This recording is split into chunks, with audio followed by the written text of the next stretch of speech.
Bom dia a todos. Vamos iniciar hoje a aula de hoje, que vai finalizar a discussão sobre extração líquido-líquido. Vai ser uma aula curta, vamos falar especialmente das variantes miniaturizadas da extração líquido-líquido. Para semana que vem a gente já entrar nas diversas técnicas de extração líquido-sólido.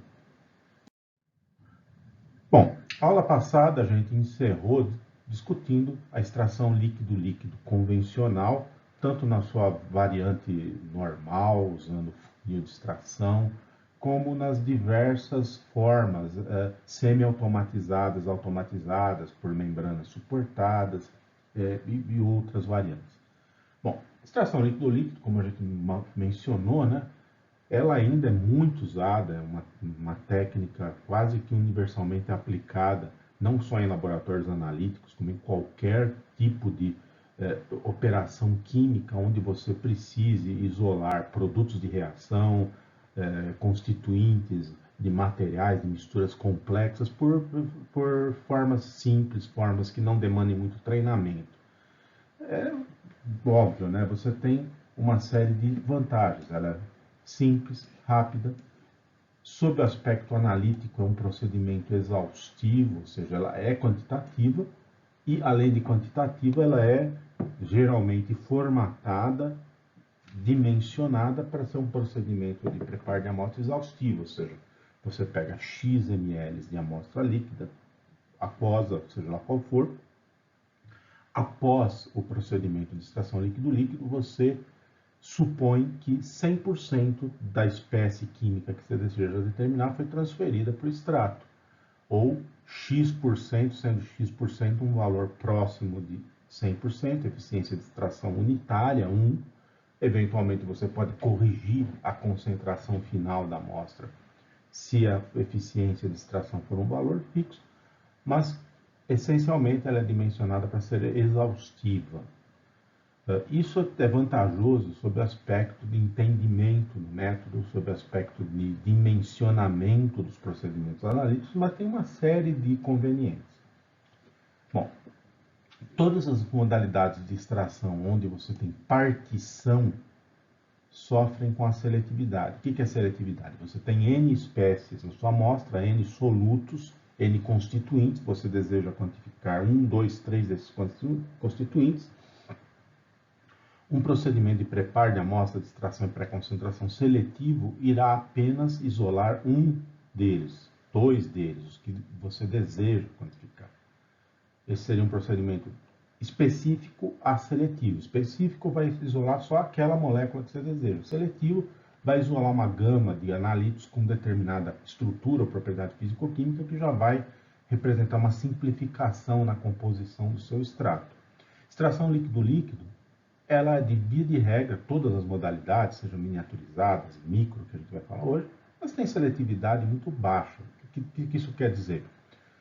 Quando a gente falou da parte teórica, né, dos fundamentos da partição, uma coisa que a gente falou que KOW é uma boa, é um bom parâmetro para avaliar se você vai poder isolar um analítico por partição. Uma amostra aquosa ou pseudo-aquosa, uma amostra ambiental, uma amostra biológica, né, com alta atividade de água na matriz, qualquer analítico com KOW elevado vai ser eficientemente removido dessa matriz por partição em um solvente hidrofóbico, em solvente miscível com água. Quer dizer, tudo que é sujeira na sua amostra, solúvel ou não, que seja interessante ou não sobre o aspecto analítico, vai ser removido. Então, extratos de extração líquido-líquido são, via de regra, sujos no aspecto que tem tudo na sua amostra, a seletividade sofrível. É muito comum que extração de líquido-líquido seja apenas uma das etapas de protocolos mais complexos de preparo da amostra, pois você vai pegar o extrato e aplicar um outro procedimento para fazer o isolamento seletivo, ou tanto quanto possível, né, seletivo, daquilo que lhe interessa, remover interferentes co-extraídos. Essa é uma das grandes desvantagens da extração líquido-líquido convencional. A extração líquido-líquido convencional tem um efeito de pré-concentração limitado, porque você está preso lá na razão de fases, né? Para você ter procedimento exaustivo, você tem que ter uma razão de fases baixa. Para ter uma razão de fases baixa, você tem uma pré-concentração limitada. Então, a não ser naqueles truques que você faz, aqueles procedimentos que eu mostrei na aula passada, que você tem analitos protonados ou protonáveis ou desprotonáveis, que você pode fazer aquele jogo de pH, extração com membranas hidrofóbicas. É complicado você ter alta sensibilidade. Você tem que apelar para evaporação de solventes, tem que apelar um monte de coisas para ter isso. Aí você já chega num outro problema, você vai precisar de solventes ultrapuros. Quando você faz uma extração, você tem que eliminar o seu solvente por evaporação, as impurezas desse solvente também vão ser concentradas. Então você fez todo um jogo aqui para só eliminar o seu analito, e mesmo assim a seletividade já foi sofrível, e você ainda vai ter mais coisas no seu cromatograma que são as impurezas do solvente. Para evitar isso, solvente ultrapuro, que é caríssimo, muito caro. Ou seja, literalmente você está queimando dinheiro com extração líquido. Tem a possível formação de emulsões na extração convencional, que a gente discutiu, e você vai ter que manipular e descartar volumes grandes de solventes que muitas vezes são tóxicos. Para todo solvente é tóxico. Se é hidrofóbico, muito provavelmente ele no mínimo é danoso à saúde, quando não extremamente tóxico e um problema ambiental importante. Então, apesar de todas essas desvantagens, extração líquido-líquido foi abandonada de jeito algum. O custo baixo, a simplicidade, ninguém nunca vai ser abandonado. A verdade é essa. Porém, principalmente para protocolos de análise quanti e qualitativa, ela está sendo trocada, está sendo substituída por técnicas, abordagens mais modernas e convenientes. A gente vai falar bastante delas.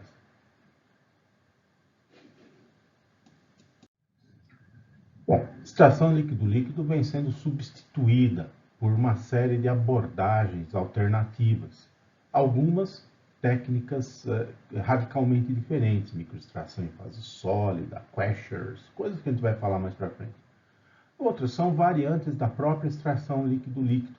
Variantes, por exemplo, a microextração ou as microextrações em fase líquida, coletivamente conhecidas como LPME, Liquid Phase Microextraction. Bom, o que vem a ser isso? A gente falou de extrações em condições de equilíbrio, de procedimentos de equilíbrio, quando a gente falou lá da parte teórica básica, né? A gente discutiu o fundamento teórico dessa abordagem. Hoje a gente vai começar a falar de uma das variantes de técnicas convencionais que adotam essa abordagem micro, não exaustiva, de equilíbrio, e como que elas funcionam como técnicas quantitativas. Bom, extração líquido-líquido convencional é uma técnica de extração exaustiva, ou deveria ser pelo menos, né? Por quê? A gente parte do princípio que quando você processa uma determinada porção de amostra usando extração líquido-líquido convencional, você irá ter 100% de transferência do analito de interesse para o extrato. Por quê? Você dimensiona, dentre outras coisas, o seu procedimento para ter um beta baixo, ou seja, usar um volume de fase extratora relativamente alto comparado com o volume de amostra. Lembrando, né, que a eficiência de extração, representada pela letra grega eta, né, é igual a constante de distribuição dividido por constante de distribuição mais beta, razão de fases. E razão de fases beta é igual a volume da amostra que você está processando dividido por volume de fase extratora. Então, se você usa um volume de fase extratora alto, você vai ter um beta baixo, beta baixo, diminui o valor de beta, aumenta o valor de eficiência, aí você vai ter 100% de eficiência de extração. Como a gente já mostrou, né, processamento de amostras individualmente é simples na extração líquida. Você usa aquele funilzinho, na pior das hipóteses, e qualquer criança faz aquilo, você não precisa de treinamento, você não precisa de equipamento altamente sofisticado. Só que é um procedimento manual. Existem versões automatizadas? Existem, mas na prática aquilo é manual na maior parte dos casos. Você vai gerar um volume alto de solvente orgânico, um grande volume de resíduo, não vou voltar isso aí, tem um monte de inconvenientes. E, resumo, o custo de implementação da extração líquido-líquido é baixo. Para você começar a fazer ela, você não gasta muito dinheiro, mas as análises individuais são caras. Ou seja, apesar de você não ter uma despesa elevada para começar a fazer extração líquido-líquido convencional, com o passar do tempo, você paga um preço alto.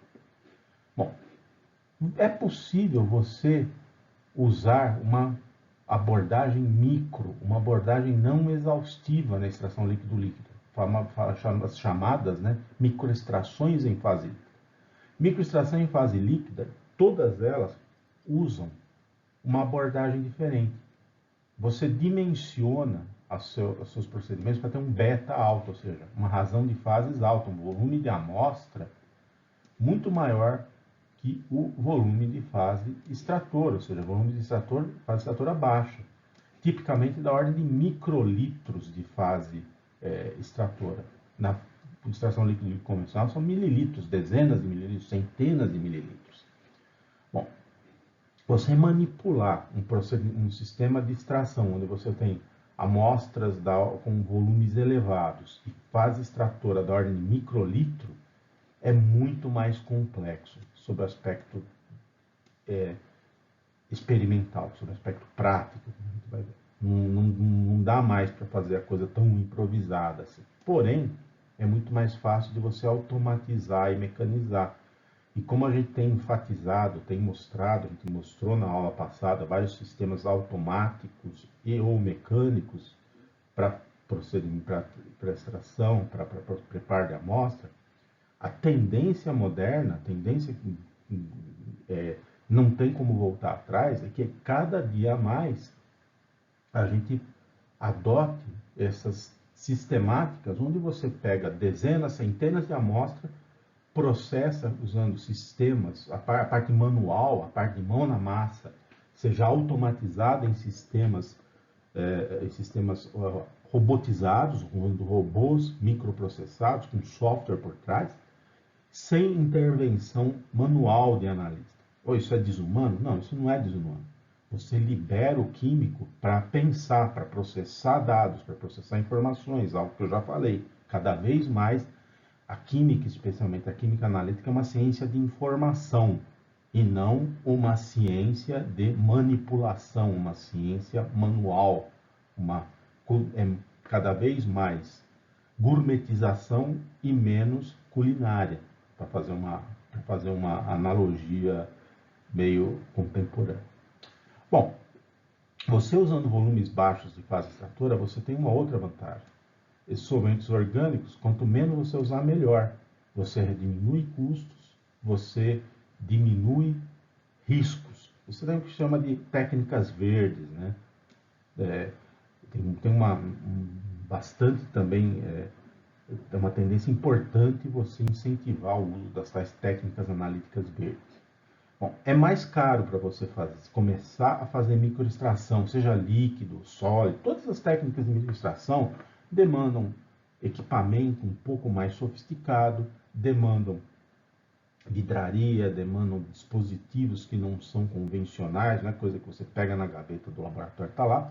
Porém, pelo fato de ser automatizável, usar menos volume de solvente orgânico, etc., o custo de cada análise individual é menor, é barato. Ou seja, você paga mais para começar a fazer, mas com o tempo, em prazos até curtos, o custo se compensa.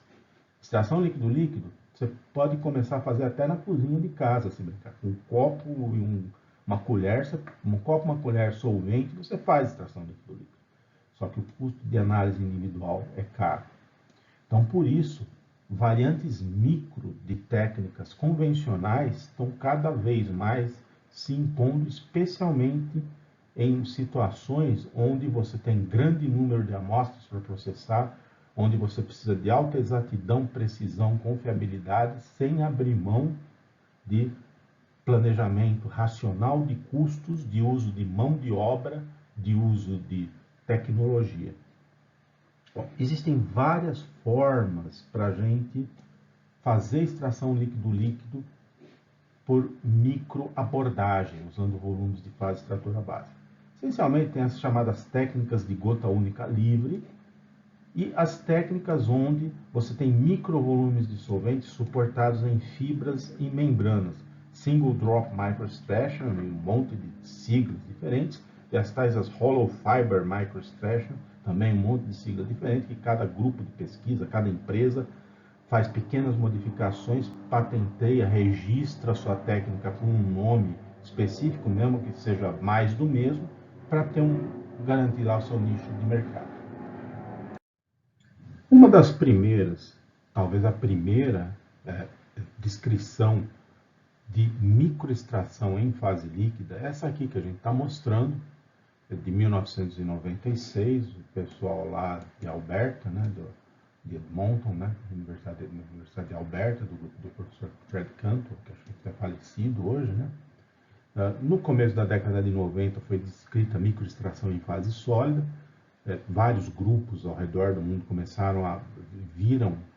perceberam, né, as vantagens desse tipo de sistemática e começaram a explorar variantes, começaram a ver como essa abordagem se encaixaria em outros tipos de procedimento, em outros tipos de técnicas.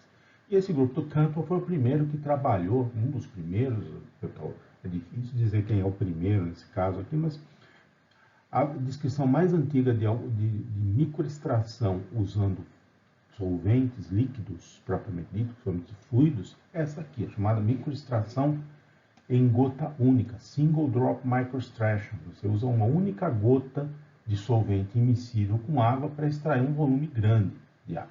Para isso, é óbvio, você não vai usar um funil de extração, não tem como você manipular aquilo lá, não tem como você isolar aquela gota. Então, o que você faz? Você tem que ter um dispositivo próprio, não é nada muito sofisticado, mas um dispositivo feito. No caso aqui, como que eles faziam essa extração? Eles usavam um frasquinho de vidro, um frasco com fundo em V. Isso é bastante usado em diversas operações de extração. Você tem um frasco de vidro que não tem o fundo chato, o fundo é em V, e você usa uma barrinha de agitação magnética que tem formato aqui de um triângulo, né? Ela é triangular, ela encaixa aqui no fundo, ela fica estável, você agita ela, ela não fica pulando. Isso é um negócio muito importante nas microtécnicas de extração, você ter formas estáveis mecanicamente de agitar, de homogeneizar a sua amostra. Ele adaptou, pegou esse frasco, ele fez uma adaptação, a tampa do frasco ele fez um furo, encaixou uma barrinha de teflon, um tarugo de teflon, porque teflon é inerte, não absorve, não interage com a amostra.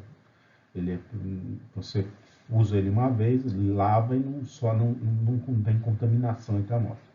Essa barrinha de teflon tinha um furo fino o suficiente para uma agulha de microseringa passar e aqui uma concavidade feita nele, usinada. Então, você coloca a sua amostra aquosa lá nesse frasco, no caso o volume desse microfrasco era de 2 ml, ele colocava 1 ml de amostra aquosa, aí ele com uma microseringa, cuidadosamente, penetrava com a agulha da microseringa aqui e depositava uma gota de solvente extrator com cerca de 8 microlitros, um volume bastante pequeno.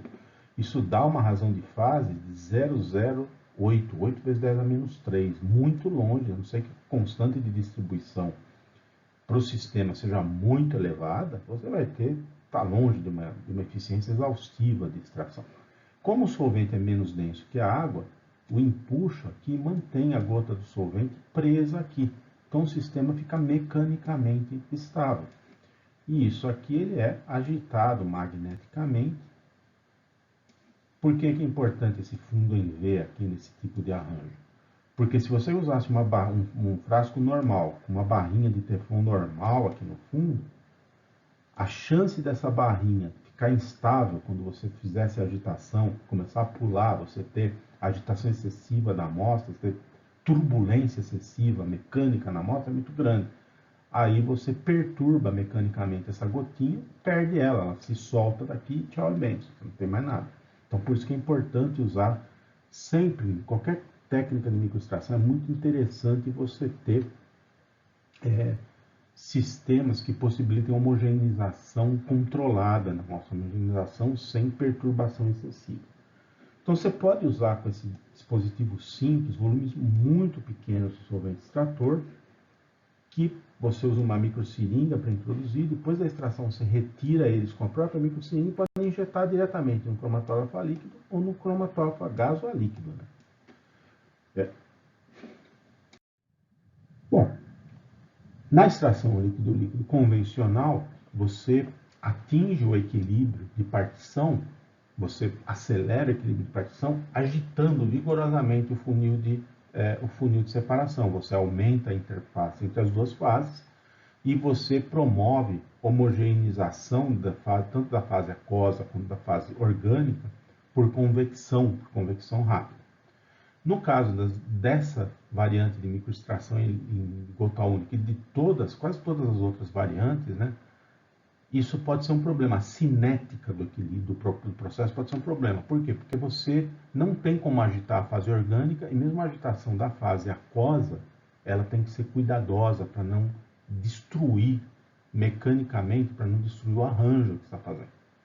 No caso, esse sisteminha do Cantwell, né, esse que a gente mostrou no slide anterior, ele já foi dimensionado de modo a que a agitação magnética feita na amostra aquosa também promova a agitação da amostra orgânica indiretamente e contribua para aceleramento, para aceleração do equilíbrio entre fases.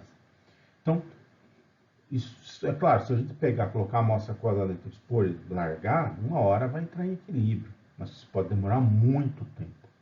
Esse é um limitante das microtécnicas, elas dependem do equilíbrio de extração ou, pelo menos, de uma transferência significativa de analito para a fase extratora, pode ser até antes do equilíbrio, como a gente já falou na parte introdutória, mas que seja associável à concentração, você consiga associar a concentração no extrato na fase orgânica, mas de qualquer maneira tem que ter uma transferência suficientemente grande para você poder detectar o analito. No caso desse sistema, o que vai acontecer? Quando você agita com aquele peixinho triangular, na verdade, mesmo com um peixinho normal, um frasco em fundo simples, né, dentro da fase aquosa, né, você tem correntes de convecção que formam esses vórtices. Então, se a gente olhar para quando a gente agita com um peixinho magnético, mesmo um balão, qualquer coisa, vocês veem que forma uma concavidade no centro da amostra. Por quê? Porque você, pela mecânica do fluido diz que você cria uma corrente onde a água, a absorção aquosa do centro é puxada para baixo e jogada para as paredes. Então você tem correntes toroidais dentro do frasquinho. A mecânica da coisa é essa. Bom, então lá dentro você tem, na fase aquosa, você tem esse movimento de agitação.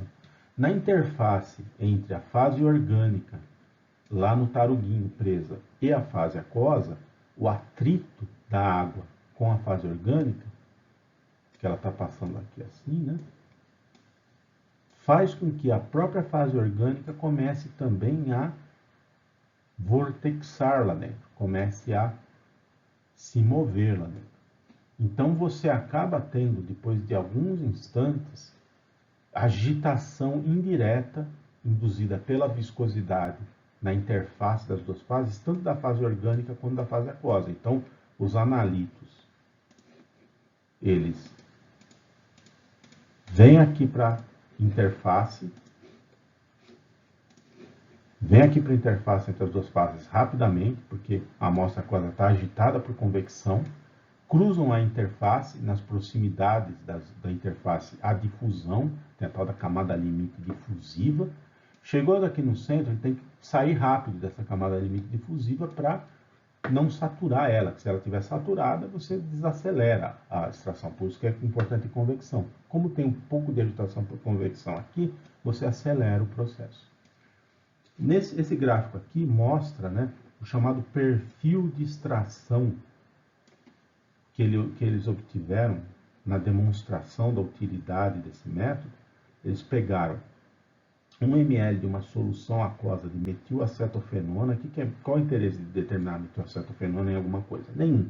Eles usaram esse analito como um analito modelo para demonstrar que a técnica é útil. Então, eles fizeram uma amostra sintética, aquosa, contendo 2 e poucos vezes 10 a menos 4, 0,2 milimol por litro desse analito, dessa espécie química.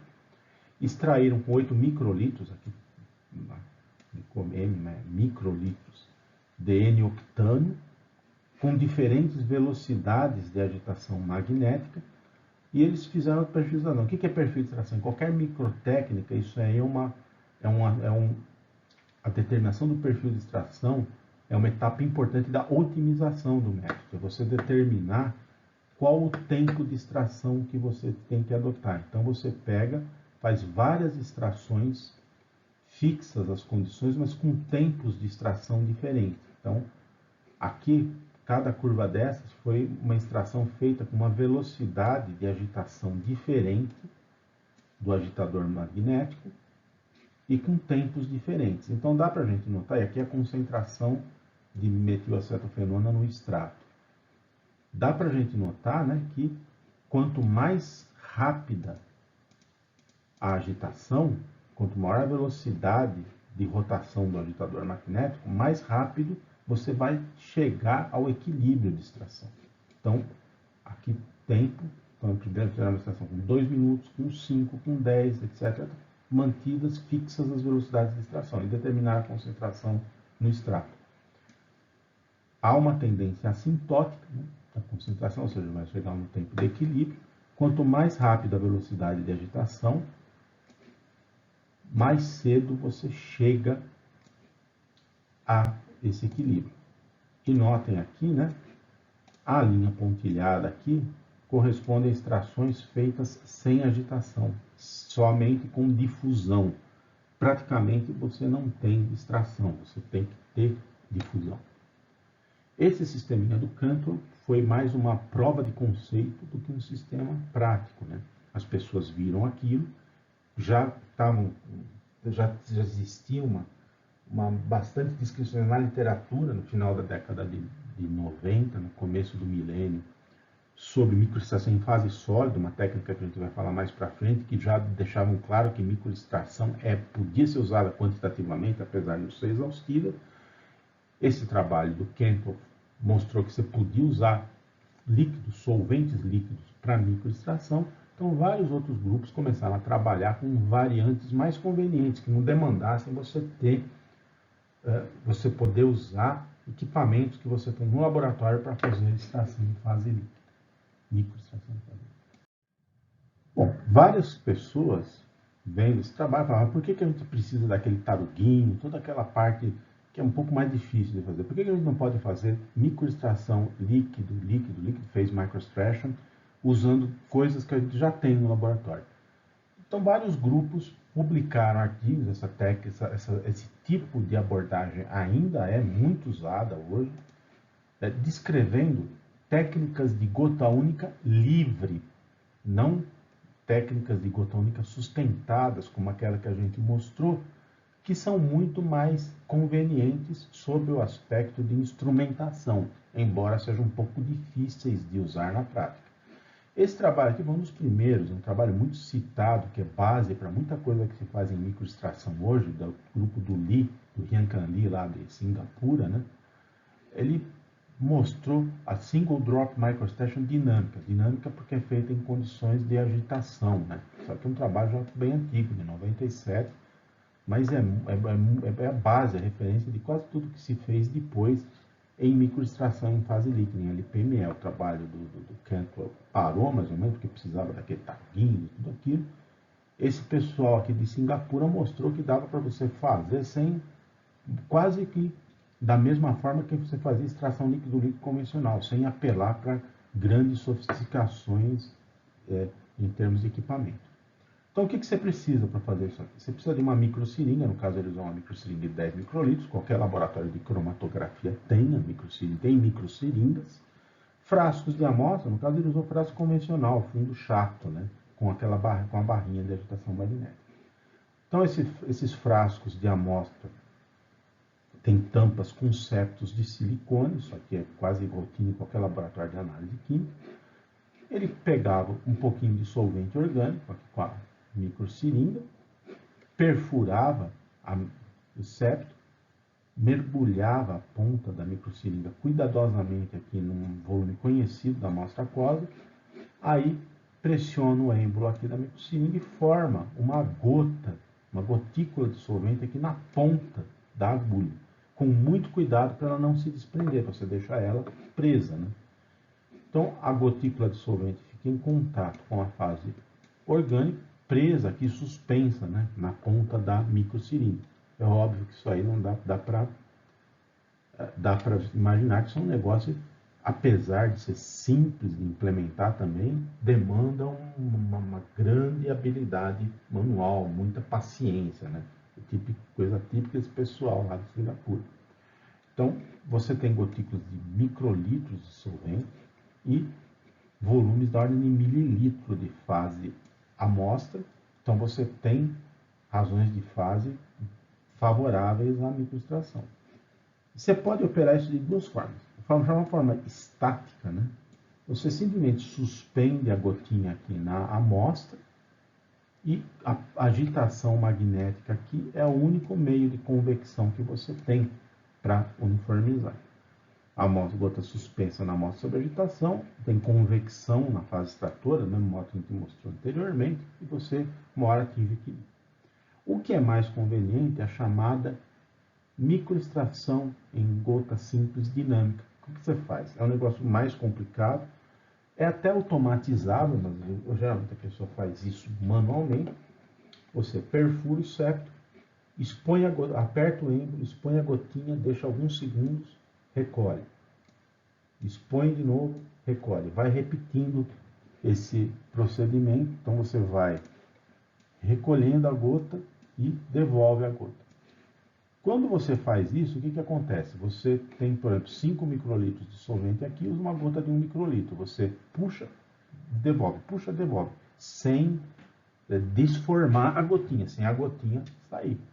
No processo de você aspirar a gota de volta e devolver a gota aqui para ficar pendurada novamente, você vai homogeneizando, você agita o meio aqui dentro, você faz com que o meio, a solução que esteja aqui dentro vá se homogeneizando, renova aqui interface a fase extratora amostra do lado de dentro e promove um equilíbrio muito mais rápido amostra fase extratora. Então você aciona seguidamente o êmbolo da microseringa, puxa, espelhe, coleta e espelha a gota e usa um volume de amostra aqui de alguns mililitros. Lembrando, você não vai jogar a gota fora, você puxa ela para dentro, reexpõe, puxa para dentro, reexpõe. Aí você acelera o equilíbrio de extração. Tem muita gente aplicando isso aí, porque dá para você programar esse procedimento naqueles autoinjetores que o pessoal usa em cromatografia líquida e gasosa. Você pode modificar o software, mesmo usar o software nativo, para ele fazer isso, para ele depositar 1, 2 microlitros de solvente, puxar, deposita, puxa várias vezes e você faz a extração no próprio autoinjetor. Bom, muita gente usou e ainda está usando, né, essa abordagem de microextração em gota única livre para fazer análise e determinação em uma série de amostras, especialmente amostras aquosas, para análise ou por GC ou por HPLC, né? Um trabalho aqui que eu separei só só para mostrar a otimização, para mostrar como que isso se aplica, o que acontece nesse método. Essa aqui desse pessoal lá da Grécia, né, do Ambropoulou, né, que eles fizeram, eles montaram, né, eles parametrizaram um procedimentozinho para análise de inseticidas organofosforados em águas, né. Isso aqui é de 2004, também não é muito novo, mas essencialmente é o que tem sido feito desde aquela época com esses métodos. Né? Eles usaram um arranjo experimental igualzinho ao do Lee que eu mostrei nos slides anteriores. Né? Eles fizeram quantificação de uma série de pesticidas organofosforados, que é azinon, diconfepion, metilparation, todos eles com KOWs bem altos, né, bem hidrofóbicos, em água. Eles fizeram toda a otimização usando amostras sintéticas dessas soluções, traço desses pesticidas em água desionizada, e depois aplicaram o método que eles desenvolveram para água potável, água de um rio lá da região deles, o rio Calamas, e água de um lago, do lago Pambotis. Testaram alguns solventes, né, hexano, tolueno e isoctano. O procedimento otimizado final deles, a gente vai mostrar como eles chegaram nesse procedimento e alguns resultados. Eles colocavam 5 ml da amostra aquosa num frasquinho daqueles de septo de 7 ml, um dos volumes padrão, né, daqueles frascos. Pegavam uma microseringa de 10 microlitros, colocavam solvente, eles fizeram a extração estática. Eles colocavam solvente e formavam uma gotícula de 1,5 microlitro de solvente pendurado aqui dentro desses 5 ml de amostra, deixavam o negócio agitando por 15 minutos para extração e faziam a determinação por GCMS logo em seguida. Recolhiam a gotícula e injetavam o solvente no GCMS para fazer detecção, identificação e quantificação dos analíticos. Bom, eu vou mostrar aqui como eles desenvolveram esse método, para vocês terem uma ideia de como o pessoal monta essas metodologias, como eles parametrizam, otimizam essas metodologias. O procedimento que eles usaram aqui não é muito conveniente, especialmente para microextração. Quando falo em microextração em fase sólida, vou falar muito da abordagem das técnicas multivariadas na otimização. E microtécnicas de extração é muito conveniente. No caso, eles fizeram toda a otimização de forma univariada. O que isso quer dizer? Tem vários parâmetros operacionais, várias variáveis operacionais que você tem que otimizar. Você tem que descobrir qual que são os melhores valores, as melhores escolhas para conseguir melhor eficiência de extração, conseguir um método mais rápido, quantitativo, etc., né? Com maior precisão, maior exatidão. No caso, aqui eles foram otimizando um a um os parâmetros. Então, eles fixavam todos os outros parâmetros, não necessariamente no valor ótimo, porque você não sabe ainda quando você começa seu procedimento, faziam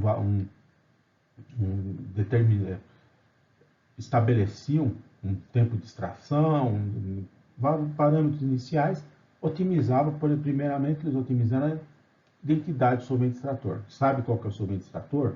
Os próximos parâmetros você usa aquele solvente para otimizar, até você otimizar todos os parâmetros. Então, no caso, o que eles fizeram? Eles prepararam uma amostra sintética contendo 5 microgramas por litro de cada pesticida em água desionizada. Tem uma bobagem de terminologia, né? Toda vez que você vai discutir isso, cada um tem uma opinião, né? Então, é uma amostra real e uma amostra não real. Então, você usa... Vamos testar o nosso procedimento em amostras reais, né? Então, você vai no laboratório, você vai parametrizar, usar uma amostra que não, entre aspas, não real, e depois você vai aplicar a amostra real. Quer dizer, a amostra que você usou para parametrizar é uma amostra real, ela existe. Ela só não é uma amostra natural, ela é uma amostra sintética, é uma solução contendo uma matriz que você controlou a composição e concentrações conhecidas dos seus analíticos, né? Você usou para testar, parametrizar o seu método. Então, eu uso o termo amostra sintética, não amostra real e não real. Amostra não sintética, amostra de água de rio, de esgoto, que você vai aplicar lá seu método, né?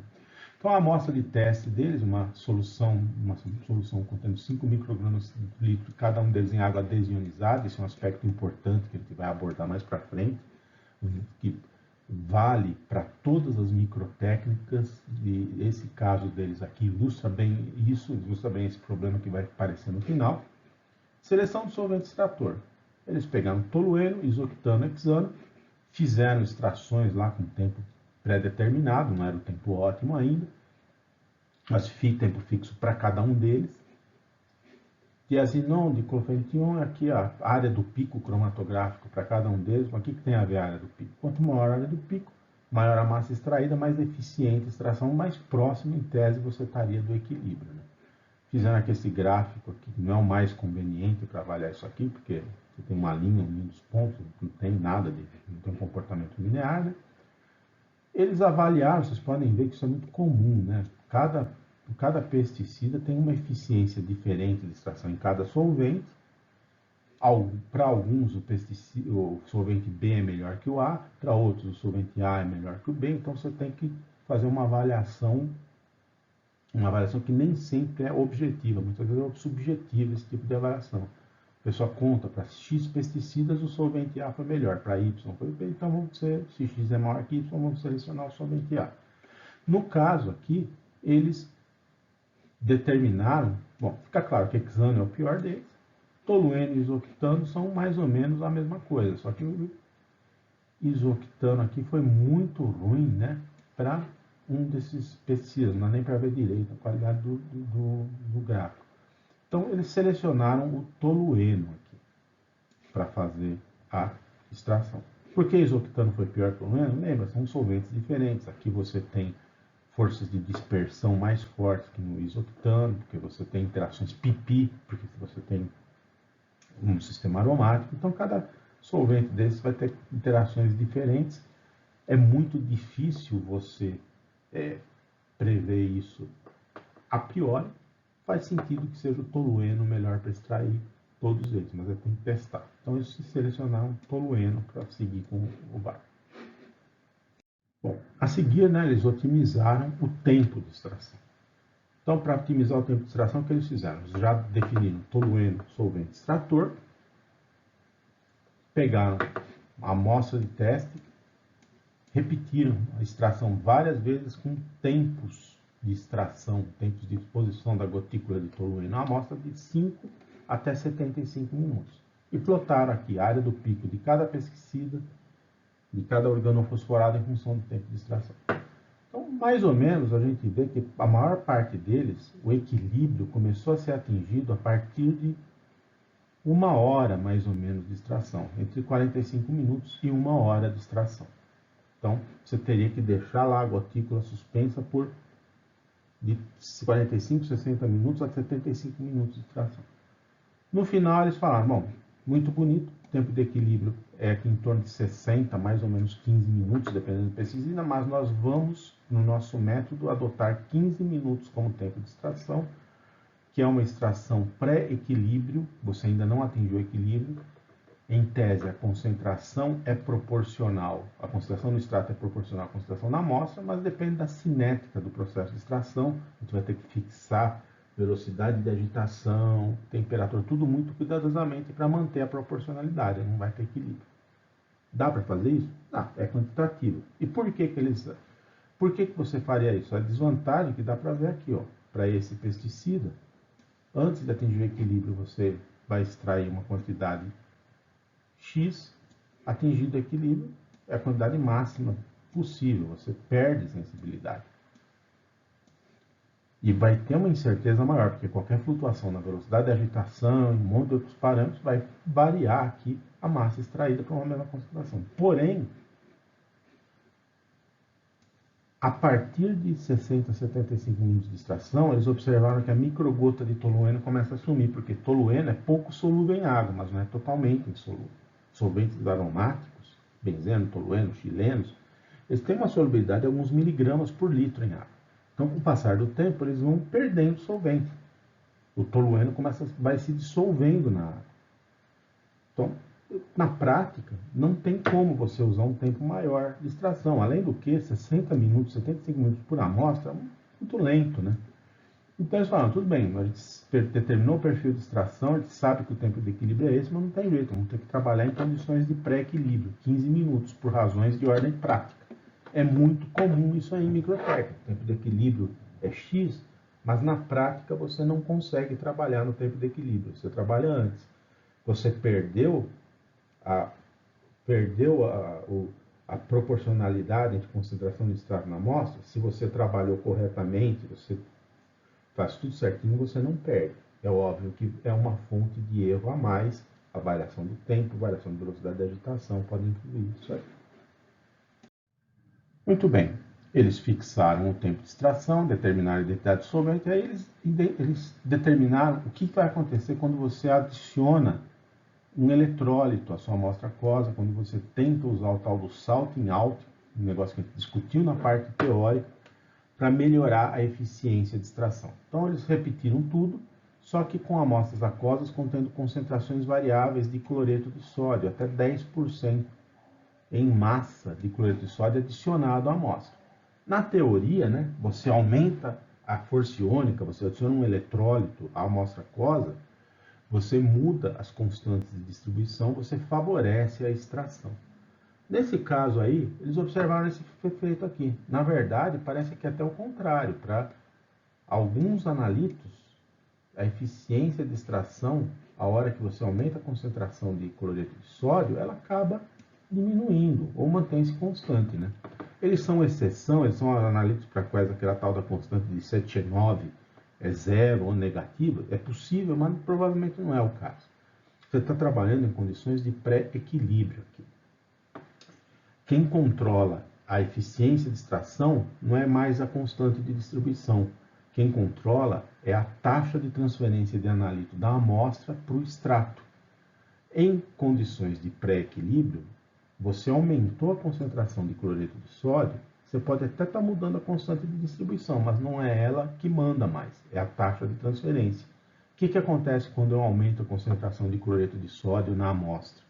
Eu torno ela mais viscosa. Tornou mais viscosa, o coeficiente de difusão do analito na fase aquosa diminui. Então, a taxa de transferência diminui. Então, por isso que a gente observa isso aqui. Você está em condições de não equilíbrio. Chega uma hora que o cloreto de sódio começa a atrapalhar. E por isso também é importante você usar otimização multivariada. Pode ser que aquele gráfico que eles determinaram no slide anterior, de perfil de extração, tempo de extração versus eficiência de extração, fosse completamente diferente para cada uma dessas amostras aqui, da amostra com 0, 2,5, 5, 10% de cloreto de sódio. Pode ser que ele tivesse uma eficiência muito boa de extração num tempo maior. Então, isso é um problema com essa otimização univariada. Você tem todos os parâmetros, eles se intercorrelacionam. O valor ótimo para uma determinada condição para o parâmetro A pode ser completamente diferente para quando você varia as outras condições. Você teria que otimizar tudo ao mesmo tempo, usar a otimização multivariada. No caso aqui, esse pessoal determinou, avaliou isso aqui e chegou à conclusão que 2,5% em massa de cloreto de sódio era o ideal. Na verdade, se você vê a diferença entre individual, né, não tem nem como você ter uma avaliação objetiva disso aí. É subjetivo mesmo. Eles foram vendo um por um, alguns melhoraram, outros pioraram. Na prática, né, seria mais útil eles manter aqui um zero, né? Porque 2,5% a diferença não é tão grande de eficiência de extração e só vai dar mais trabalho para eles. Mas foi isso que eles adotaram, né? O negócio é bem discutível. Outro parâmetro operacional otimizado aqui, a velocidade de agitação da amostra. Quanto mais rápida a agitação da amostra, mais rápido vai ser a transferência de analito, maior a eficiência de extração por um dado tempo de extração se você está em condição de pré-equilíbrio ou mais rápido atingir equilíbrio. Eles estão em condição de pré-equilíbrio, maior a eficiência de extração no caso. Então eles foram de velocidades de agitação lá, o agitadorzinho magnético dele, de 400 a 1000 RPM, e isso é uma coisa, como agitadores magnéticos para extração, para microextração, tem que ser materiais de boa qualidade, agitadores mais sofisticados do que aquele agitador que a gente usa para reação, para química orgânica. Ele tem que ter um controle muito confiável de velocidade de agitação, geralmente são digitais, são sistemas um pouco mais sofisticados que aquele agitador mecânico, químico lá, que tem a placa de agitação junto, que você usa para fazer aquelas reações. Eles determinaram, mais ou menos óbvio, né, que aumentando a velocidade de agitação, aumenta a eficiência de extração, fixo o tempo de extração, lembrando que a gente está em condição de pré-equilíbrio, quer dizer, você acelera a transferência de massa, você tem eficiência maior por mesmo tempo. Se tivesse em equilíbrio, o que ia mudar é o tempo que você demora para atingir o equilíbrio. Depois que atingir o equilíbrio, tanto faz se agitar mais ou menos. No caso, está em pré-equilíbrio. Segundo eles, a melhor velocidade seria a mais rápida possível lá do sistema deles, 1000 RPM. Só que eles selecionaram 800 de novo. Eles otimizaram, determinaram o efeito da velocidade da agitação e foram forçados a usar um parâmetro subótimo, 800 RPM. Por quê? Mais que 800 RPM, eles viram que começou a formar bolha na fase aquosa, teve perturbação excessiva do meio, eles não usaram, né, um frasquinho de fundo em V, então o negócio é muito mais, tem que estar bem centradinho, o frasco no agitador, é muito mais complicado você ter uma agitação uniforme, uma agitação que não seja, que não perturbe excessivamente o meio, e a microgotinha desse está pendurada lá na microgotinha, era destruída quase sempre, né? Então, o ideal era 1000, só que não dá para trabalhar com um agitador tão rápido. Eles usaram a maior velocidade prática possível, 800 RPM. Bom, e finalmente, né, eles otimizaram o volume da microgota que eles usaram, 1 a 2 microlitros. A eficiência de extração aumentou, né, porque você mudou o beta, né, você tem massas extraídas cada vez maiores, né, de analítica. Eles, de novo, 2 microlitros seria o ideal, só que eles usaram o maior volume prático possível. Eles viram que com volumes de até maior que 1,5 microlitro de solvente orgânico lá, de tolueno, a microgota ficava excessivamente estável. Quer dizer, é um grande problema dessas gotas de single drop livres. Você está com a gotinha lá pendurada, né, no seu solvente. Qualquer perturbação mecânica mínima, aquela gota solta, você perde o seu procedimento. E uma microgota muito grande, mais fácil disso acontecer. Então, limitaram aqui a 1,5 microlitro, mesmo não sendo o parâmetro ótimo. Bom, finalmente, né, eles determinaram todos os parâmetros do método otimizado, solvente extrator, volume de fase extratora, volume de amostra, tempo de extração, concentração de NaCl que eles vão adicionar, etc, etc, etc. E fizeram a tal da validação do método, ou seja, determinaram figuras de mérito quantitativas para ele. Coeficiente de correlação, a tal da linearidade, não é... Coeficiente de correlação, a gente já vive falando, né? Nos procedimentos de validação, o pessoal fala que é linearidade. Não é. Mas, vá lá, é um parâmetro de qualidade da sua curva analítica. Limite de detecção, micrograma por litro. A precisão intra e interdia, ou seja, dentro do mesmo dia, fazer várias amostras consecutivamente, na mesma concentração, e ver o desvio padrão, e pegar uma amostra com a mesma concentração e fazer em vários dias diferentes para ver a repetibilidade interdia. E recuperações médias e desvios padrões médios para água de torneira, de rio, de lago. A calibração eles fizeram com solução padrão em água desionizada. Bom, então, pegaram lá amostras sintéticas, concentrações variáveis dos pesticidas em água desionizada, fizeram curvas analíticas, linearidade razoável, fizeram 990, coeficientes de correlação bom, limites de detecção da ordem de 18, 10, 57 nanogramas por litro, muito bons. Repetibilidade. Aqui ruim, né? 93%, quer dizer, um desvio padrão elevado entre replicados para esse pesticida no mesmo dia. Mas na maior parte dos casos, isso aqui deve ter sido um problema individual de amostra, simplesmente eles não repetiram e aceitaram artigos, não contestaram, não explicaram porque esse valor estava tão ruim. Simplesmente deve ter sido um problema pontual que eles mantiveram lá. Entre 8,6% e 15% de desvio padrão, intradia, interdia, entre 11% e 19%, está aceitável. Tem uma variação de mais ou menos 20% na mesma amostra inteira. Agora vejam aqui, né? Eles fizeram a curva analítica em água desionizada e pegaram amostras de água de torneira, água potável, doparam com quantidades conhecidas do pesticida e determinaram a concentração e fizeram a recuperação relativa. A recuperação, na verdade, é exatidão, né? Então, por exemplo, de azinon na água de torneira, eles determinaram recuperação de 101%, quer dizer, se a concentração era 1 micrograma por litro real, eles determinaram 1,01, um desvio padrão de 10%. Está bem próximo, né? Está bem exato. Se vocês olharem aqui, né, todas as exatidões, né, para água de torneira estão mais ou menos aqui, tá 8%, tá razoável. Uma diferença de não maior que 10%, né, do valor real, que eles sabiam que tinham, que eles fizeram uma amostra sintética, mas usando água de torneira como amostra e não mais água desionizada, e do valor que eles mediram lá, determinaram, usando a curva analítica que eles fizeram com soluções de concentração conhecida dos pesticidas em água desionizada. Só que a hora que eles pegaram água de rio, água do lago, doparam com pesticida em concentrações conhecidas e fizeram a determinação, coisa mudou.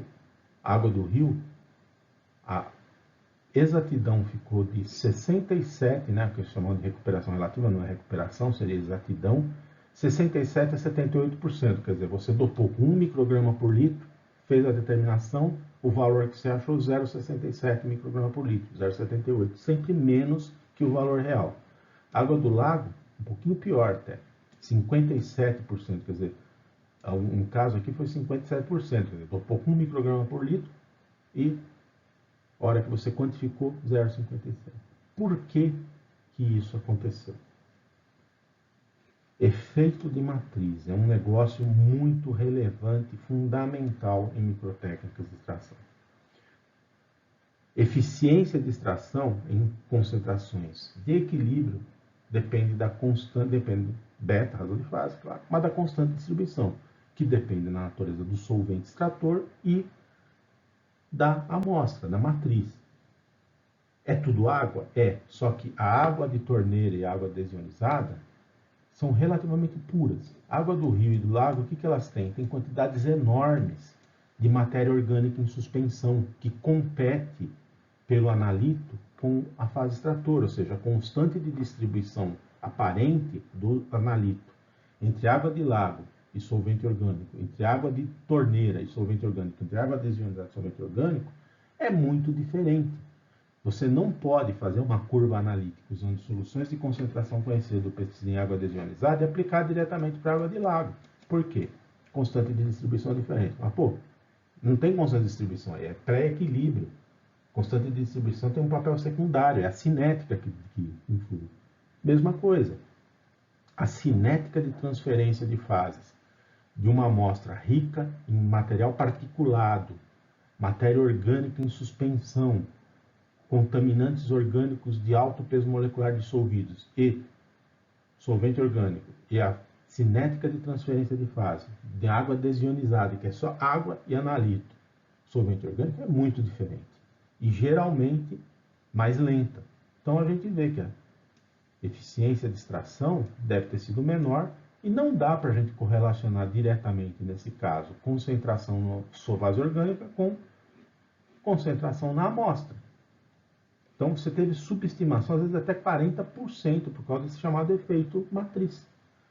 Tanto constante de distribuição quanto cinética é diferente porque a matriz muda. Isso é um problema nas microtécnicas, mas é algo que você contorna facilmente. Como? Faça uma curva analítica. Se eu vou usar meu método para água de lago, faz a minha curva analítica em água de lago ou uma amostra similar que você vai usar, que você sabe que não tem analito, ou água do rio, que você saiba que não tem analito. Onde eu arrumo isso?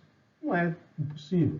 Você coleta a água de um rio similar, ou então às vezes você faz até uma amostra sintética, com composição, água de mar, água marinha, você pode fazer água marinha sintética. Então, você consegue obter a amostra depletada do analito ou preparar uma matriz similar à matriz real. Nunca poderia ter sido feito isso, usar água desionizada para fazer uma curva padrão para análise quantitativa. Como que esse artigo foi publicado? Bom, provavelmente esse cara aqui era editor do periódico. E também ele não era do país terceiro mundo. Se fosse país terceiro mundo, isso não falava, porque ele falou que o desempenho do método é aceitável. Pô, por que eu estou mostrando esse artigo para vocês se ele não funciona? Justamente por isso, para vocês verem as armadilhas que existem por trás de metodologias analíticas mal otimizadas. Não pode acreditar em tudo. É uma aplicação interessante, mas na forma como esse pessoal trabalhou não está conveniente. Bom, geralmente essas microtécnicas de extração líquido-líquido são feitas para extração direta. Você coloca a fase amostra em contato com a fase líquida. É possível também você combinar a microextração líquido-líquido com as chamadas técnicas de headspace, com volatilização para conseguir um cleanup melhor da amostra. Se os seus analíticos são voláteis, a matriz não é volátil. Esse pessoal aqui mostrou essa possibilidade. Eles combinaram microextração em gota única, single drop microextraction, com análise por volatilização, separação por volatilização de headspace. Eles usaram exatamente o mesmo sisteminha do Lee, quase exatamente, o frasquinho, só que eles usaram um frasco, eles foram mais espertos, eles usaram aqui um frasco com fundo em V, né, para ter uma agitação um pouco mais estável, né. Só que ao invés deles exporem a gotícula do solvente extrator diretamente na fase amostra, que é um negócio um pouco complicado, sob o aspecto de estabilidade, eles pegaram, usaram N-octanol para extração, 1 microlitro, uma gotícula dentro do octanol, 500 microlitros, ou seja, meio ml de amostra aquosa, usaram um frasquinho micro de 1 ml, eles expunham a amostra ao headspace, a fase espaço confinado aqui. Então colocava a amostra, metade do frasco, deixava a headspace, expunha a gotícula aqui. Analíticos voláteis se equilibram aqui com a fase vapor e da fase vapor passam para a fase amostra. Você faz uma extração através do headspace. Não uma extração de headspace, através do headspace da amostra. Qual que é a vantagem disso aqui? Se tem uma amostra suja, cheia de interferentes não voláteis, que podem ser extraídos pelo N-octanol, não vão ser mais. Só os voláteis passam aqui. Você consegue ter limpeza, você consegue ter um certo clean-up aqui. Além do que, você não tem mais o problema da dissolução da gotícula do solvente aqui. Pode volatilizar se o seu solvente não for volátil, mas não tem dissolução. Eles já usaram N-octanol por causa disso. Inconveniente aqui, não tem mais agitação por convecção. O ar aqui, é claro, né, que o ar aqui, quando você agita a fase amostra, o ar aqui também é agitado, mas com certeza não há um atrito suficiente para agitar essa gotinha aqui, só a mera agitação do ar em volta, a viscosidade dele é muito pequena. Qual o truque que esses caras aqui usaram para fazer a homogeneização do solvente aqui na gotinha? Um negócio que parece bizarro. Eles pegaram uma escova de dentes elétrica, encostavam a cerda da escova de dentes elétrica aqui na microseringa, na agulha da microseringa, ligavam a escova de dentes elétrica, a vibração da escova de dente elétrica fazia com que essa agulha aqui vibrasse e homogeneizava a gotinha lá dentro. É um negócio até inteligente, mas muito mais uma prova de conceito que outra coisa. É possível, os amostradores automáticos hoje eles têm alguns deles a opção de vibrar o sistema para poder fazer a homogeneização de microgotas. Não são todos, alguns têm essa opção. No caso, né, eles demonstraram que esse sistema era útil para determinar voláteis em água. Eles usaram betex, benzeno, tolueno, etilbenzeno e xileno, soluções aquosas, amostras sintéticas aquosas diluídas, né, com concentração da ordem de parte por bilhão em volume. O negócio não é muito conveniente você usar isso aí, né? Betex em água, quase todo mundo vai demonstrar, fazer uma prova de conceito, usa betex em água, amostras sintéticas com betex em água. Por quê? Porque eles são fácil, é uma amostra fácil de preparar, o bico barato, é um problema analítico importante na prática, na vida real, além de ser útil para demonstrar, um marcador de contaminação por óleo em água, Betex, porque os aromáticos são mais ou menos solúveis em água. Quando você tem um derramamento de petróleo, a primeira coisa que você detecta na água é benzeno, tolueno, que o benzeno que começam a se dissolver. Então, no caso, eles provam aqui que eles conseguiram uma detectabilidade razoável por GCMS aqui do Betex, um ppb não vê nada, né? Bom, um ppb é pouco? Não é muito, não. A pré-concentração deles não foi bom. E tinha uma certa evaporação da microgota. De novo, isso aqui é mais interessante como prova de conceito, como aspecto prático. Bom, muito bem. Essas variantes de gota simples, suspensa, single drop, da microextração líquido-líquido, foram as primeiras que apareceram. Ainda são muito empregadas, muito usadas por diferentes razões, porque são simples. Qualquer laboratório de cromatografia líquida ou gasosa tem o instrumental necessário, então você não precisa nem comprar nada extra, microseringa e frascos. É econômica, environment friendly, que você usa volumes negligenciáveis, volume quase zero de solvente orgânico, né, como toda a microtécnica. E é relativamente rápida, né? Você tem um volume pequeno de solvente extrator, equilibra-se rapidamente, você pode trabalhar em pré-equilíbrio, como a gente mostrou. Pô, uma extração líquido-líquido em frasco não é mais rápido? É, mas você tem que eliminar solvente, depois o processamento acaba sendo muito complexo. Só que tem dois grandes problemas nessa técnica de gota solta aí. É muito difícil a manipulação, como vocês podem imaginar. Você gerar e manter as microgotinhas lá suspensas demanda habilidade do operador. Isso é tudo que a gente não quer depender. A gente não precisa de um artista lá no laboratório, a gente quer um químico. Então é muito complicado. E mesmo por mais hábil que o operador seja, essas microgotas são intrinsecamente instáveis. Elas se separam facilmente do suporte, se dissolvem na amostra, evapora. Então tem uma série de problemas que fazem com que essas técnicas de gota suspensa acabem sendo um pouco limitadas.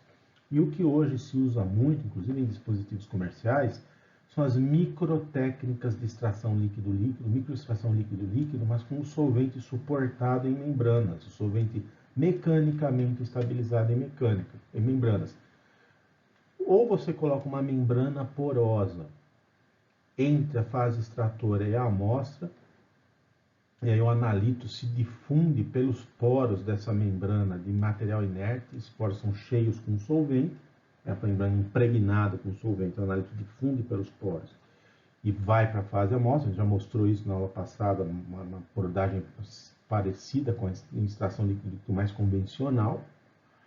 Como não tem contato físico entre as fases, não depende tanto de uma gotinha estável. E pode-se usar também membranas não porosas, membranas feitas de materiais poliméricos que atuem como solventes abaixo do seu ponto de sua temperatura de transição vítrea, que atuam como uma terceira fase. Então você usa uma membrana de silicone, de polietileno de baixa densidade, que na temperatura de operação ele tem acima da temperatura de transição vítrea deles, o analito da amostra difunde por dentro dessa membrana e vai para dentro da microgota, da microvolume de solvente que fica do outro lado. Essencialmente tem as mesmas vantagens da Single Drop Microstation, simples, econômica, rápida, um pouquinho mais complexa para precisa da membrana, mas não tem tanto problema operacional. Vou mostrar alguns exemplos de arranjos possíveis, né, dessas microextrações líquido-líquido com membrana suportada. Bom, esse arranjo que a gente está mostrando foi um arranjo que aquele pessoal da Grécia mesmo que a gente mostrou, daquele artigo lamentável, né, daquele trabalhinho lamentável que a gente comentou anteriormente, né, eles mostraram um arranjo que eles chamaram de Hollow Fiber Liquid Phase Microextraction. Hollow Fiber é fibra oca, na verdade não é uma fibra, é um microtubo, né, oco, né, HFLPME. O pessoal adora criar siglas e nomes novos, né, para essas variantes, que são essencialmente as mesmas, né? Por quê? Porque aí ele patenteia, ele comercializa isso aí, ele tem patrocínio geralmente de empresas que vendem insumos analíticos e consegue lá ter o nome dele, tem uma técnica que ele inventou. Né? Bom, como é que funciona a coisa? Ele tem a microseringa de 10 microlitros, um frasco aqui com a amostra, com alguns mililitros, né, da amostra aquosa. é exatamente igual a microgota suspensa. Só que, em vez da microgota ficar suspensa aqui na ponta da microseringa, o que ele faz? Ele conecta a ponta da microseringa uma fibra de polietileno poroso. Na verdade, não uma fibra, um microtubo de polietileno, com 8 milímetros de comprimento, diâmetro interno de 0,6 milímetros, 600 micrômetros, diâmetro externo de 1 milímetro, ou seja, paredes de 200 micrômetros, uma parede bem fina de 0,2 milímetros, e com poros de 0,2 micrômetros, um tubinho com as paredes porosas. Ele encaixa aqui na ponta da microseringa, essa fibra de polietileno poroso, esse microtubo de polietileno poroso, e antes ele coleta aqui solvente extrator, no caso foi o próprio tolueno, aí ele aperta o êmbolo e o tolueno enche aqui dentro, ele enche essa microfibra, esse microtubinho com tolueno, isso fica suspenso lá no solvente extrator. Então você tem 3 microlitros de tolueno suspensos num volume, no caso ele usou 5 mililitros de amostra aquosa. A fibra é hidrofóbica, o material da fibra é hidrofóbico, quer dizer, o solvente orgânico ele molha isso aqui, ele penetra nos poros, preenche os poros, e o transporte dos solutos da amostra para a fase extratora é por difusão do solvente contido aqui nos microporos, que é um pouquinho lento, mas como esses microporos são um comprimento curto, né, tem uma espessura bem pequena do filme, você tem um transporte que não é tão lento assim. Então o solvente fica imobilizado no interior desse microtubo, dessa fibra, e acabou aquele problema da microgotinha cair, você tem uma operação muito mais simples. E essa microfibra, né, esse tubinho, ele é descartável, né, um pedacinho de menos de 1 centímetro de um tubinho de polietileno, isso aí você compra centenas de metros por centavos. Então você corta vários pedaços, encaixa o pedaço, faz a extração, joga fora e vai repetindo isso aí. Para vocês terem uma ideia de como que é isso aí real, como que é uma foto disso aí, esse aqui é um sisteminha, né? Isso aqui é comercial. Isso aqui a Agilent comercializava, né? Não sei se vocês estão comercializando ainda. Você tem aqui o frasquinho para extração. Isso aqui é de uma outra descrição no International Journal of Environmental Analytical Chemistry, né, de 2008. Já começou a ficar um pouco mais recente, né? Só a fotinha dele, né? Aqui tem um tubinho de Teflon só para conectar, né? Só para facilitar a conexão, que é preso na tampinha do frasco do autoinjetor. O tubo de polietileno está aqui, tem um terminal aqui, uma rolinha de teflon com carvão ativo, né? Teflon só carvão ativo não é para extração, só para ficar rígido, né? Para selar ele, o solvente fica aqui dentro e você coloca a sua amostra aqui. Então você acaba, isso aqui é como se parece um sistema desse aí na vida. Bom, eles demonstraram, né? Esse Lambropolu, que ele demonstrou a aplicabilidade do sistema deles, desse de gota suspensa, para exatamente as mesmas amostras que ele otimizou o outro. Acho que ele devia ter 1 tonelada daquilo lá, né? E usou. Então, aqui tem um perfil de extração, a área do pico cromatográfico de cada um dos pesticidas lá da amostra sintética versus tempo de extração, mais ou menos o mesmo perfil de extração lá da gota líquida suspensa. Vocês podem ver que ele é até mais, são perfis até mais suaves, porque a incerteza é menor, não tem aquele problema de dispersão. E aqui, água de rio, na verdade, é microgramas, M virou M, né? 20 microgramas por litro de cada pesticida em água de rio.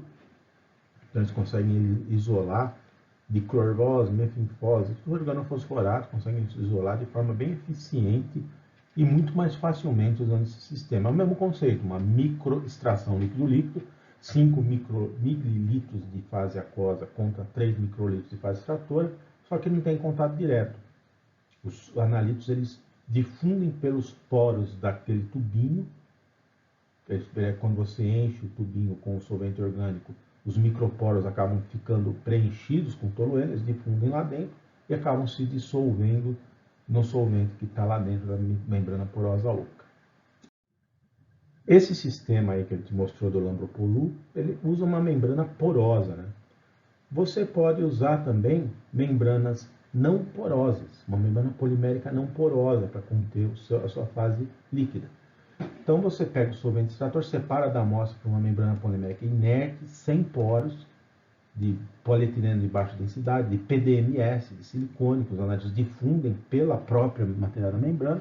Você tem o que o pessoal chama de Membrane Assisted Solvent Extraction. Você pode notar que é um monte de siglas diferentes para pequenas variações do mesmo conceito. Não tem grande diferença conceitual entre um e outro. É mais uma questão de propriedade mesmo intelectual. O sujeito quer patentear para negociar aquilo lá, para conseguir um recurso para o laboratório dele e para ele mesmo.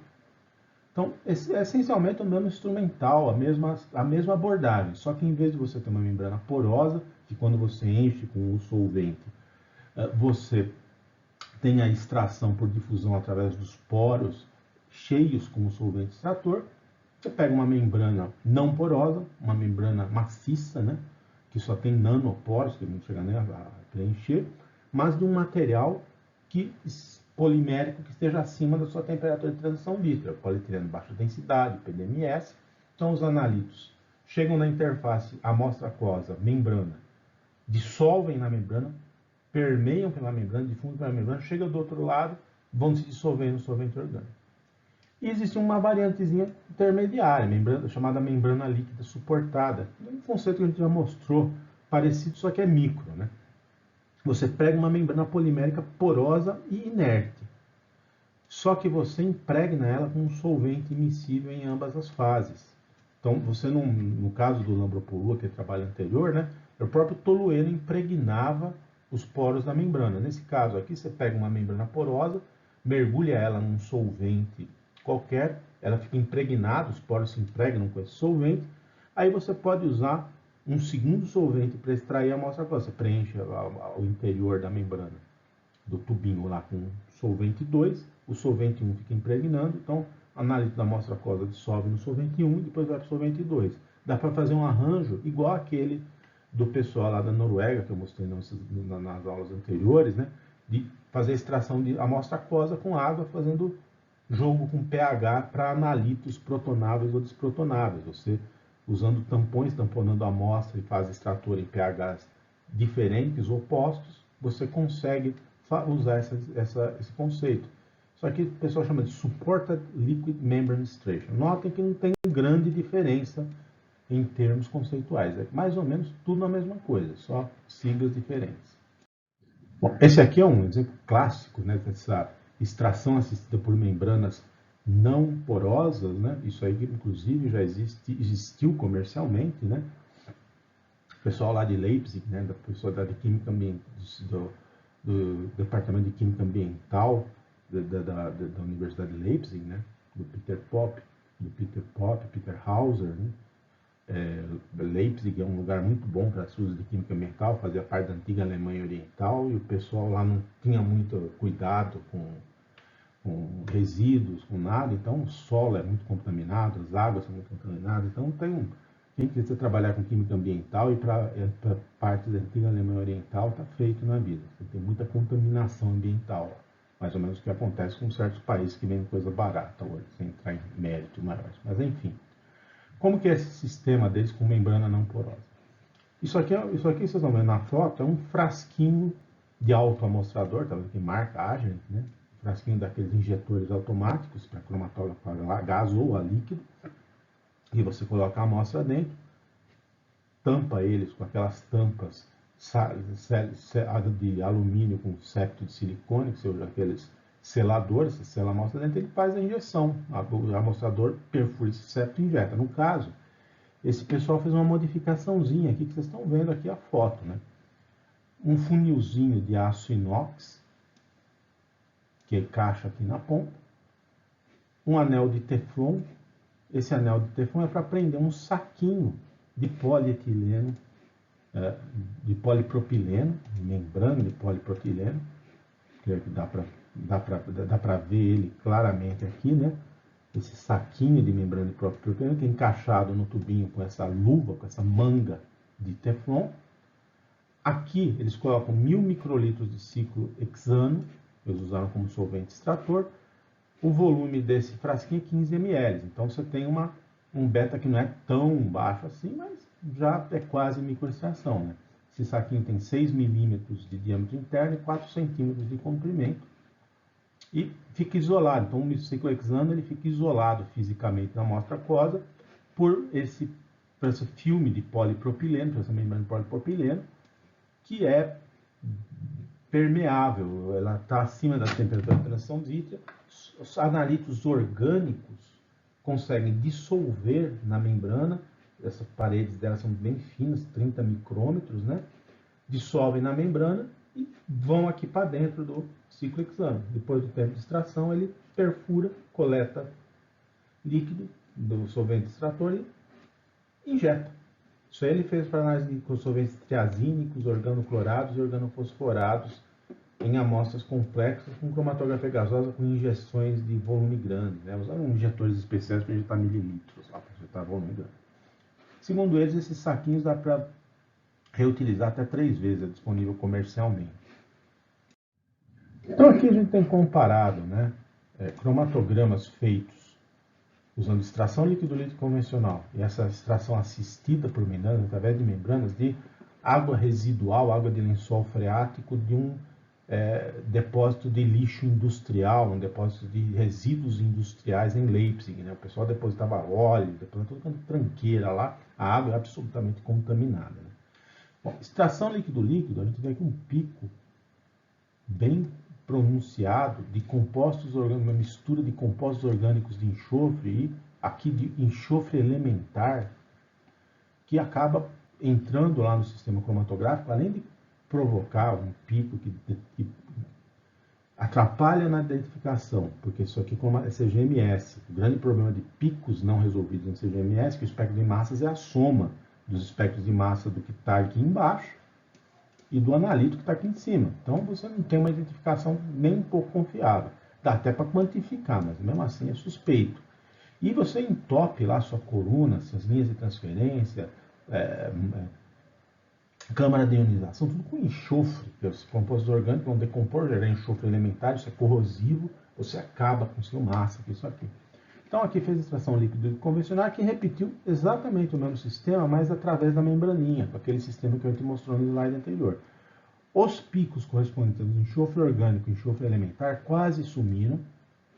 A gente tem uma eficiência de extração para alguns compostos aqui menor, um pouco menor, para outros até maior, comparável, mas isso aí creio que seja uma questão de otimização.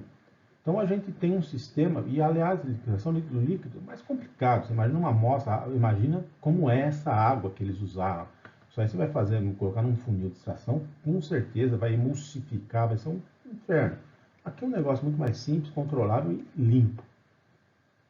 Então isso ilustra muito bem a vantagem que se obtém com essas extrações assistidas por membrana. No caso aqui, membrana não porosa. Bom, então a gente encerra com isso a nossa discussão de extração líquido-líquido, desde a convencional até as microvariantes, né? Deu para cobrir de forma bastante boa, dar um bom quadro geral dessas técnicas, desse grupo de técnicas. A partir da próxima aula a gente vai falar da extração líquido-sólido, extração líquido-líquido aplicada para amostras aquosas, pseudoaquosas, extração líquido-sólido para amostras que têm alto teor de materiais não fluidos, amostras biológicas como carne, tecidos vegetais, tecidos humanos, sedimentos, solos, madeira, e as formas de análise, de remoção de analitos orgânicos e também inorgânicos, analitos moleculares de forma geral, para análise química. Então, por hoje a gente encerra. Durante a semana a gente vai publicar uma bateria de testes, mais para treinamento e para checagem lá do sistema do Google Classroom, sobre a parte de fundamentos, valendo muito pouco na nota, opcional mais para treino, né? Depois de colocar alguns testes e para as técnicas propriamente ditas, extração líquido-líquido, extrações em fase sólida e avaliação, porque a avaliação presencial vai ser na forma de monografias. A parte fundamental acho que tem que ser teste. Né? Então por hoje a gente encerra. Então tenham um bom dia a todos, até a próxima semana.